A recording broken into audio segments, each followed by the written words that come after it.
Hello, welcome everyone back to the kitchen table. Today on the kitchen table we're going to be doing a bit of a product review, which is this little boy here. But before we go any further, as is tradition, we need to advise you of the beverage of choice for this video. And in honour of my American viewers, subscribers, donors and patrons, I have got this little number here, the Intrepid Bear.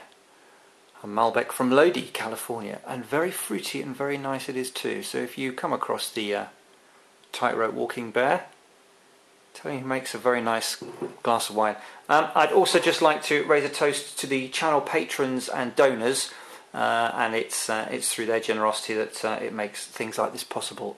So if you would like to join their ranks, there'll be some details in the description below. But here's to the patrons and the donors. Cheers. So yes, a review of this little beast here, which is not a GoPro, although you'd be forgiven for thinking it was. It has a similar sort of form factor. This is an SJ4000 action camera.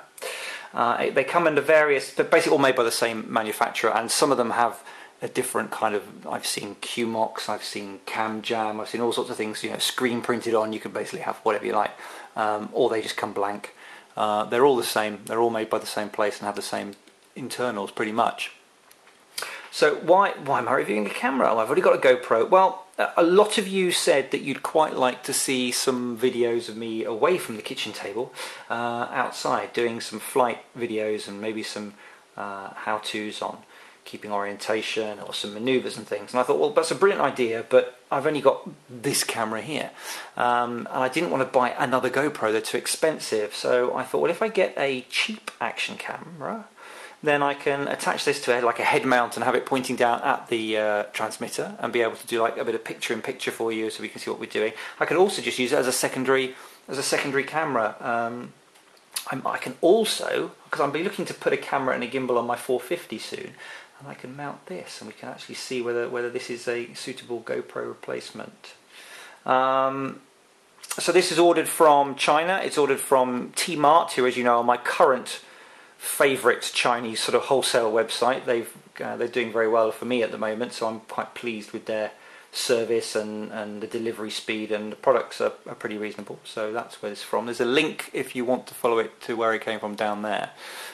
This is currently, as of recording, priced at $99, or about 61 pounds. These are available from the US and the UK warehouse, so you can have them delivered in a couple of days. You don't, for that price, you don't have to wait the 2 or 3 weeks to get that headline price for delivery from China. So that is also something to think about at the moment for these guys. So let's have a look. First of all, this is the box they've all come in the same box, no matter what it says on the camera. Pretty reasonable kind of display packaging, actually. Gives you all the stuff. It's a 1080p, 12 megapixel CMOS sensor. You can get it in a range of colours. It's 1080p at 30 frames a second, 720 at 60, and so on. What else do we need to know? It saves them in .mov and .jpegs. It's a 170 degree wide angle lens. Takes micro USB, and you get about, yeah, I'd say that's about right. 70 minutes battery life is about right. And it weighs 58 grams with a battery in the cards and ready to go. What do you get in the box? You get quite a lot, actually. You get a manual. You don't actually need to use the manual, really. One of the things I like about this versus the GoPro, and we'll look at it in a second, it's got an LCD screen, so all the menus are actually kind of in plain English. Sometimes I find it really chore going through the GoPro's little LCD kind of display, trying to find out what's what. So you get a little manual, which is, you know, it's okay. I've seen worse, I've seen better. There you go. You get, actually, for the money, you get loads of stuff. You get the world's most excessively packaged cable ties, zip ties there, 3 off. That's nice, thank you.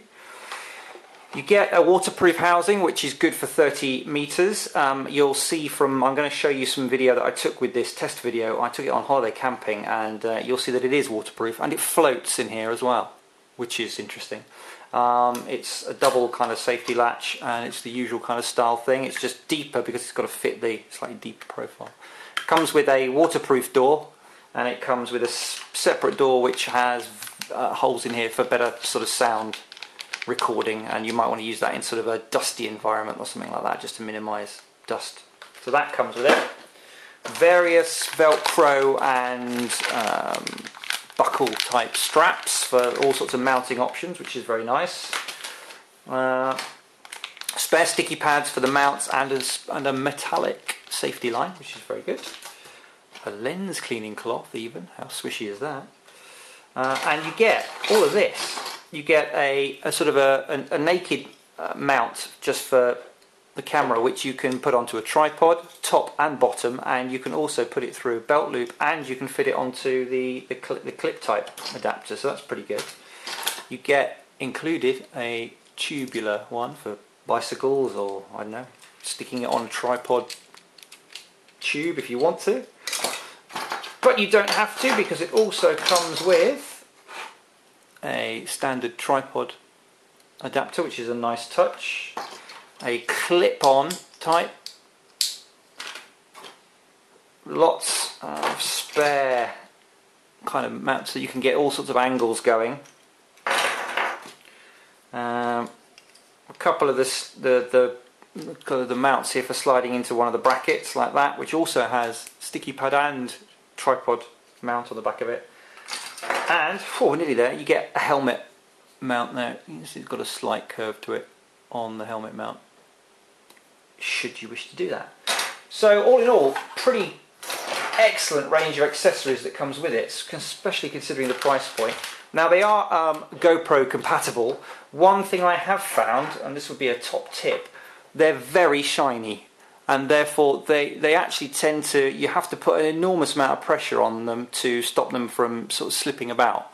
What I found was if you get some sandpaper or a very fine file or an emery board or something, and just file all these off to give it a bit of a surface to key to, all of a sudden it's a lot less tough and they hold their position. So that's something that I've found out with those. But yeah, they're very smooth, so you need to just roughen them up. So here it is. Let's switch her on, and you can see the main selling point of this to me, LCD screen. So obviously in recording mode you get that, and then if I press the front button it will cycle through, so press it again, we're into still mode, press it again, we're into review, so that's playing what's on the card, press it again and I get the menu, which is brilliant. Resolution, cyclic record details, HDR, motion detection, audio settings, date stamp, capture mode, image size, quality, sharpness, white balance, colour, ISO setting, exposures, face detection, anti-shake, quick review settings, date stamp, language, date and time, auto power off, a beep sound, TV mode, screensavers, we're still going guys, frequency, rotate mode, car mode, license number set, you can basically, if you're using it as a dashboard camera, you can set your license plate on there, delete, format, the default settings and the software version, we're back to the beginning. So that is really, really easy, I found, compared to the GoPro you know, to set up. And if this will focus, which it probably all won't, let's see if we can. The image is more than good enough to line things up and to also be able to see all the icons and bits and pieces. Long press. Didn't come with a cover over the sockets. It's got an HDMI out, micro USB, micro SD. You've got up and down buttons for selecting. You've got your shutter button, an OK button in the menus, and your on, off and mode button there. And the battery goes in there. The batteries, if you want to replace a spare one or replace one, they're about $6, $5 or $6 I've seen them. So you know, we're not talking, you know, a big hardship if you want to take 2 or 3 of them with you. So what I'm going to do now, while I just tell you what I've found about it, is just going to overlay some video that I took on holiday. So I took this camping because I wanted just to see, I knew it wouldn't be glorious weather all the time, so what you're seeing is just some mixture of clips. I've done no post-processing on this whatsoever. All I've done is cut them down a bit, stitch them together and thrown them in on YouTube. There's no correction or stabilizing or color balancing or anything like that. This is just raw off the camera. We took it to the beach, so the waterproof housing got well tested. it was absolutely fine. No leaks whatsoever. I buried it in the sand.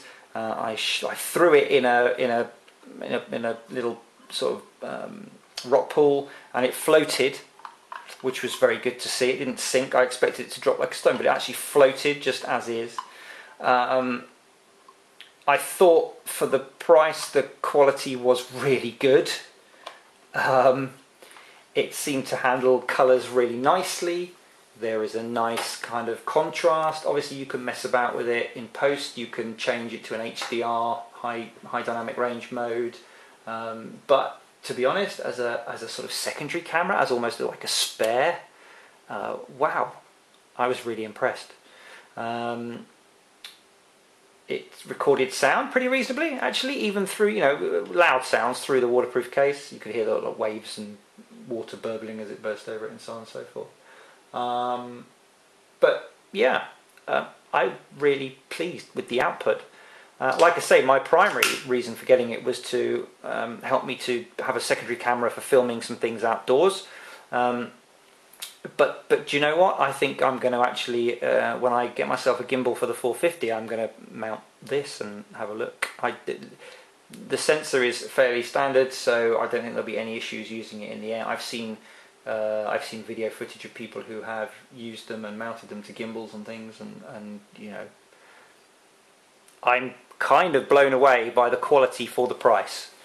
Like I said, $99 delivered, 62 pounds delivered. Available in a range of colours, should you wish to do so. I mean, as you can see, we've got some nice lurid ones there, beautiful pink and a lovely kind of turquoisey blue, as well as your kind of silvers and this kind of silver and whites and blacks. So yeah, that's the SJ4000. I'm really impressed.